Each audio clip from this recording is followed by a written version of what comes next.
Our next speaker is Ted Wegner, followed by Stephanie Barana, followed by our last speaker, Robert Rosenstein.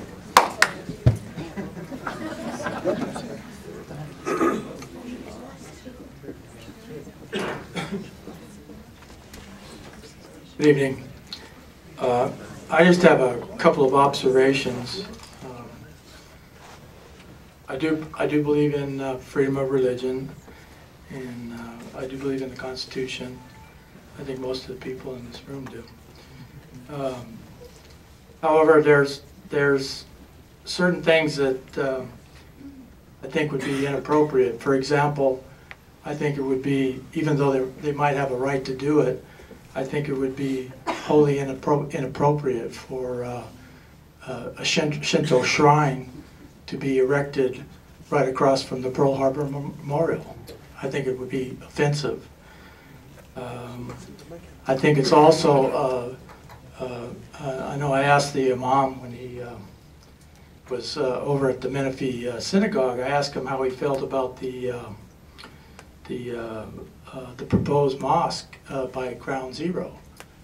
And his answer to me was, well, you know, as long as, I don't know if it's a mosque or an Islamic center, exactly what it is, but, you know, his answer was, as long as the zoning allows for it and they get the proper permits and all that. So, you know, I think he kind of, he fails to understand that, you know, that's something that's very offensive to most Americans.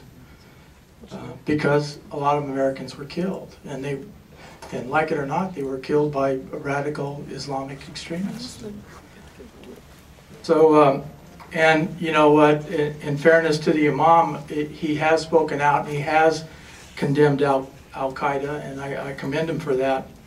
But as one of the previous speakers said, he hasn't condemned Hamas. And I think any fair-minded person, you know, strap on bombs and go into a country and blow up innocent civilians, that's a terrorist group. Hezbollah killed Marines in Lebanon with a suicide bomber. So, you know, I don't think the community is very polarized, and it's very divisive, and I think some of it could be diffused, and I would like to see the Imam, you know, along with his condemnation of Al-Qaeda, I'd like to see him condemn Hamas and Hezbollah as terrorist organizations too. And this Sir, you need to wrap it up. This is not based on hate, because it's against my religion to hate anybody. But it's not based on fear either. But right is right, and you know, if you would take those stands, you would diffuse a lot of the opposition. So I know that doesn't have much to do with planning and zoning and parking, you know, but that's what I wanted to say. Thank you, sir. Next speaker is Stephanie Barana, followed by Robert Rosenstein.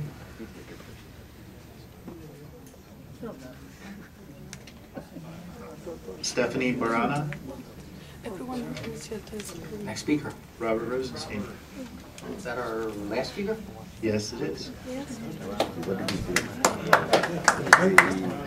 First, let me apologize if I repeat some things that have been said. I was, with the change of the calendar, I had to go to meetings before coming here. I hesitated coming today because I am a business attorney here in town, and I'm not sure how some of my comments will be taken. But I sat here and I thought, well, first of all, I know the commission will do what it's supposed to do from a purely legal standpoint.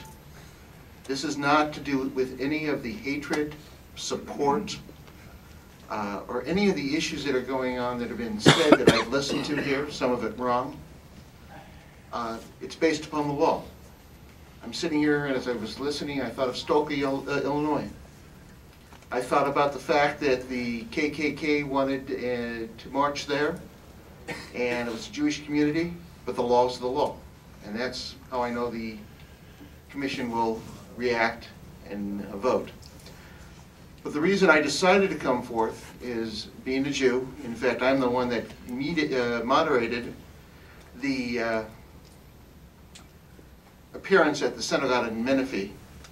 It's a temple that we belong to, and it's a small temple. First of all, during that speech, the Imam did condemn Hamas by saying that he doesn't support any terrorism, and he found that Hamas was a terrorist group. He said it in 2 sentences. He didn't use it in 1. But more importantly, tonight, as has been said, is the beginning of Hanukkah. It's the first night of the first rebellion for Jewish freedom and actually any religious freedom that occurred. That's important. And I guess what I'm here to say is, as Jews, the Jewish community as a whole supports any religious organization, including this one, and I really would think that we would be against it. We made a pledge as children when I was growing up. It was never again. And what I'm listening to here is the hatred and everything that I grew up learning about that happened to the Jews. If the law would have been followed then, the Holocaust may not have occurred. And I'm not saying we're saying that at all here, but people that are speaking here need to put whatever hatred they have and look at the law. Kind of as a joke is saying, as I'm sitting here listening to parking, can I talk about the traffic on Mercedes with that new big building that's being built there? Just kidding. Sir, we need to wrap it up. I understand. Thank you very much for listening, and I just wanted to appear to emphasize to the community that the law is what's important. Thank you.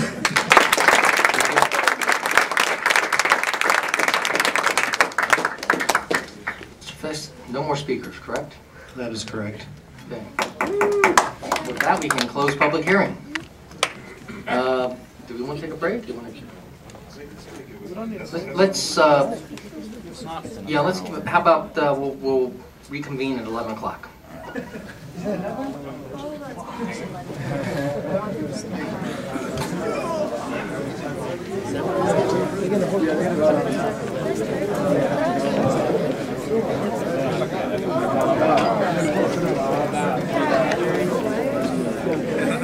So are you happy now? You condemned it? No, he hasn't. I have my. The attorney just mentioned that he You know, you said something very ironic. twice. You said Hezbollah killed Marines, but right. the key word was Lebanon. What were we doing in Lebanon? Were we there passing Bibles, or were we killing people as Americans? So the key word in Lebanon, they don't kill anybody here in the United States. Keep that in perspective. Right? You think it was okay for him to kill American soldiers? I think it is not okay to kill anybody in cold blood, and I think it's okay to protect your country. As I'm an American, I will protect this country with everything I got if it's being attacked against all enemies, foreign and domestic. I would do that as an American.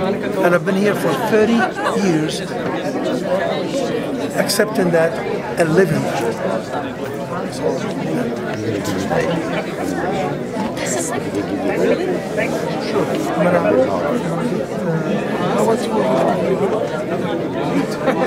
It's next door to you. No, I'm just gonna drop me at the hospital. That's why my car is there. Assalamualaikum. Do you know it? I know. Take them. Thank you.